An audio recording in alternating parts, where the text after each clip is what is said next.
இயேசு கிறிஸ்துவில் பிரியமான உறவுகளை இறைக்கரம் சேனல் வழியாக உங்களோடு இறை செய்தியை பகிர்ந்து கொள்வதில் நாங்கள் பெரும் மகிழ்ச்சி அடைகிறோம். இன்று நாளிலே நாம் ஆண்டின் பொது காலம் 11ஆம் ஞாயிற்றுக்கிழமையிலே அடி எடுத்து வைத்திருக்கிறோம்.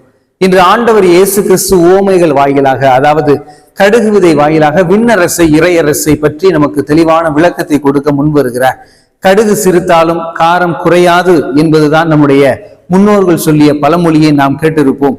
அதே போலதான் கடுகு வைத்து இயேசு கிறிஸ்து மிகப்பெரிய ஒரு விளக்கத்தை கொடுக்கிறார். அந்த நற்செய்தியை பார்த்தோம்னா மார்க்கு நற்செய்தி 4வது அதிகாரம் 26 வசனங்கள் தொடங்கி 34 வரை நீங்க பார்த்தீங்கன்னா அந்த 34வது வசனம் மிக முக்கியமான வசனம். உவமைகள் இன்றி அவர் அவர்களோடு பேசவில்லை, அவர்கள் கேட்டறியும் திறன் அறிந்து அவர்களுக்கு எப்படி சொன்னால் புரியுமோ அப்படி சொல்லுகிறார். இரண்டாவது, தன்னுடைய சீடர்கள் தனிமையாக இருக்கும்போது அவர்களுக்கு அதை பற்றிய விளக்கம் கொடுக்கிறார். இதுதான் அவருடைய சிறப்பான செயல்களாக இருக்கிறது. எனவே அனைவரும் அறிந்த மொழிகளில் தான் அவர் பேசுகிறார். இயேசு கிறிஸ்து விண்ணுலகில் இருந்து வந்தார். அவர் நினைச்சா பேசலாம், செவ்வாய் கிரகம் அப்படி இருக்கும், புதன் கிரகம் இப்படி இருக்கும், வியாழன் கோள் அப்படி இருக்கும் அப்படின்னு அவர் நினைச்சா சொல்லி இருந்துக்கலாம். அவர் அப்படி சொல்லியிருந்தாருன்னா நம்ம கிரகம் எங்கிட்டு சுத்தி இருக்கும் நமக்கு தெரியாது. எனவே அவர் நம்மோடு நம்மில் ஒருவராக இருந்து நமக்கு புரிந்த உவமைகளை பயன்படுத்தி அவர் சொல்லும் போதுதான் நாம் இன்னும் இயேசுவின் மீது ஆழமான அன்பு வைத்திருக்கிறோம். இயேசுவுக்கு அனைவரையுமே பிடிக்கும் என்பதுதான் உண்மை. கடல் என்பது எவ்வாறாக எல்லா நதிகள் நீரையும் இழுத்து கொள்கிறதோ சேர்த்து கொள்கிறதோ, எந்த ஒரு கடலும் சொல்வதில்லை என்ற இடம் இல்லை நீ வராத அப்படின்னு சொல்வதில்லை.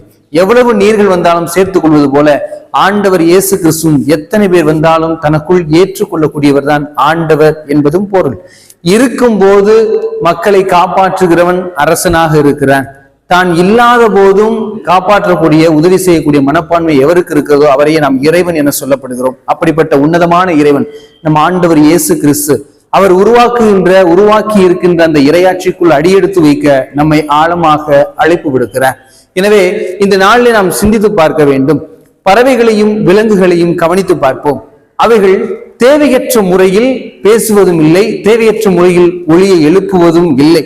எப்பொழுது பசிக்கிறதோ அப்பொழுது பறவைகள் கத்தும், எப்பொழுது தங்களுக்கு ஆபத்து வருகிறதோ அப்பொழுது கத்துவார்கள். ஆனால் மனிதர்களாகிய நாம் தேவையற்ற நிகழ்வுகளுக்கும் தேவையற்ற வார்த்தைகளுக்கும் இடம் கொடுத்து விட்டு குழப்பத்தோடும் கூச்சத்தோடும் இருப்பதுதான் மிகப்பெரிய ஒரு அவலத்து நிலையாக இருக்கிறது. எனவே இப்பொழுது நமக்கே ஒரு கேள்வி வரும், உண்மையிலே பறவைங்களுக்கு விலங்குகளுக்கும் 6 அறிவா இல்ல நமக்கு 6 அறிவா என்று நாம் சிந்தித்து பார்க்க வேண்டும். வைரமுத்து அவர்கள் எழுதிய பெய்யென பெய்யும் மழையில் இந்த ஒரு கவிதை தொகுப்பு ஒன்று எழுதியிருப்பார். அதாவது மனிதனுக்கும் எறும்புக்கும் இடையே நடக்கக்கூடிய உரையாடலை அவர் படம் பிடித்து காட்டுகிறார். அவர் சொல்லுகிறார், மனிதன் எறும்பை சந்தித்து கேட்டானாம், எறும்புகளே எறும்புகளே, உலகின் மிகச் சிறிய பூச்சி இனமே, உலகின் மிகப்பெரிய ஆச்சரியமே, உங்களோடு சிறிது நேரம் பேச நான் ஆசைப்படுகிறேன் என்று சொல்லும் போது எறும்பு சொன்னதாம், நின்று பேசி நேரம் கழிக்க நாங்கள் ஒன்றும் மனிதர்கள் அல்ல, எது பேசுவதாக இருந்தாலும் எங்களோடு ஊர்ந்து கொண்டே பேசுங்கள் என்று சொன்னதாம் எறும்பு.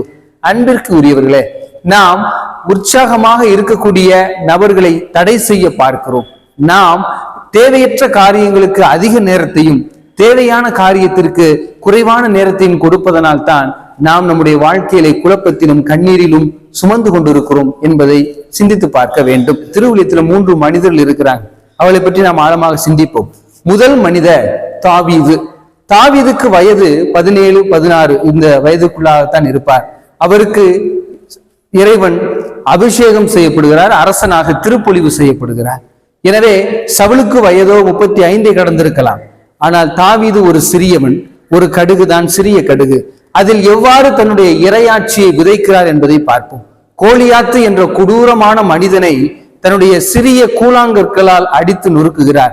இதை வைத்து நாம் பார்க்கும்போது வல்லவனுக்கு புல்லும் ஆயுதம் போல அவ்வளவு பெரிய கோலியாத்து அவருடைய சுண்டி விரலால் தாவீதை தட்டினால் கூட தாவீது 2 நாளைக்கு எந்திரிக்க மாட்டார். அந்த அளவிற்கு வலிமை வாய்ந்த கோலியாத்தை சிறிய கூழாங்கல்லால் ஆண்டவர் வீழ்த்தினார் என்றால் அதுதான் கடுகின் மகத்துவம் என்பதை காட்டுகிறார்.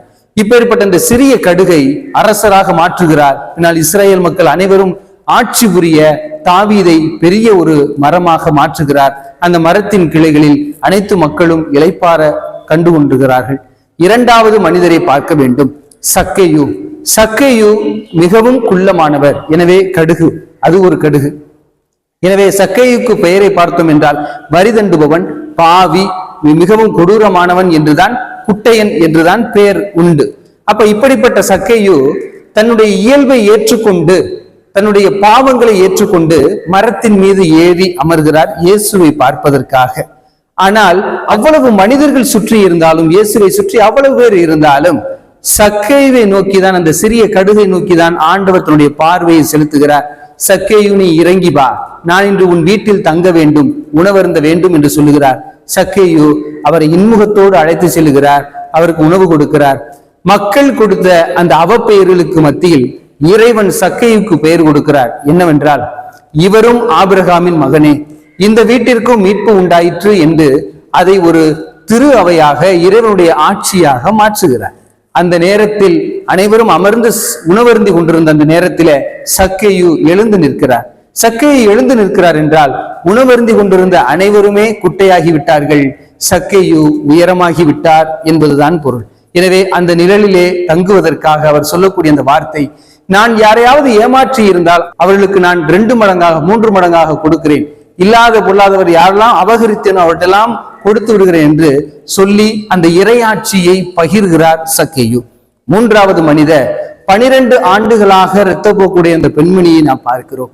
12 ஆண்டுகளாக இரத்தப்போக்கை குணப்படுத்தக்கூடிய மருத்துவரிடம் சென்றாலும் அவருக்கு பயனளிக்கவில்லை. இறுதியாக தன் உள்ளத்தில் எண்ணிக்கொள்கிறார், ஆண்டவருடைய ஆடினுடைய ஓரத்தை தொட்டால் நான் சுகம் பெறுவேன், நலம் பெறுவேன் என உள்ளத்தில் ஏற்றுக்கொண்டுகிறார்.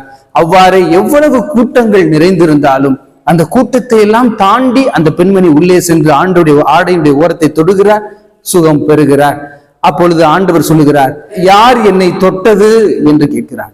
அப்ப பேதுரு என்ன நினைச்சிருப்பாரு, இவ்வளவு பேரு நிக்கிறாங்க உண்மை உரசிக்கிட்டு, இதுல யாரை நாங்க கண்டுபிடிக்கிறேன்னு கேட்கும்போது ஆண்டவர் சொல்லுகிறார், என்னிடமிருந்து வல்லமை வெளியேறியதை நான் உணர்கிறேன் என்று சொல்லுகிறார். அப்பொழுது திரும்பி பார்க்கிறார், அந்த பெண்மணி கூனி குறுகி போய் முன்னால் வந்து நிற்கிறார். அவரை அந்த சிறிய கடுகை ஆண்டவர் மிகப்பெரிய கடுகாக மாற்ற ஒரே வார்த்தை சொல்லுகிறார், அம்மா உன் நம்பிக்கை பெரிது என்று முடிக்கிறார். இப்ப நமக்கு இந்த இரத்தப்போக்குடைய பெண்மணி யாருன்னு நமக்கு தெரியும். அவர் வேற யாரும் அல்ல, சிலுவை பாதையிலே ஆண்டவர் இயேசு கிறிஸ்து சிலுவையை சுமந்து வரும்போது 6ஆம் ஸ்தலத்தில் அவருடைய முகத்தை துடைக்கக்கூடிய வெரோனிகா எனப்பட சொல்லக்கூடிய அந்த வீர மங்கைதான் அன்று 12 ஆண்டுகளாக இரத்தப்போக்குடைய பெண்மணி என்பதை நாம் உள்ளத்தில் நிறுத்தி கொள்ள வேண்டும். அன்று ஆண்டவருடைய ஆடையின் ஓரத்தை தொட்டால் சுகம் பெற்றார்.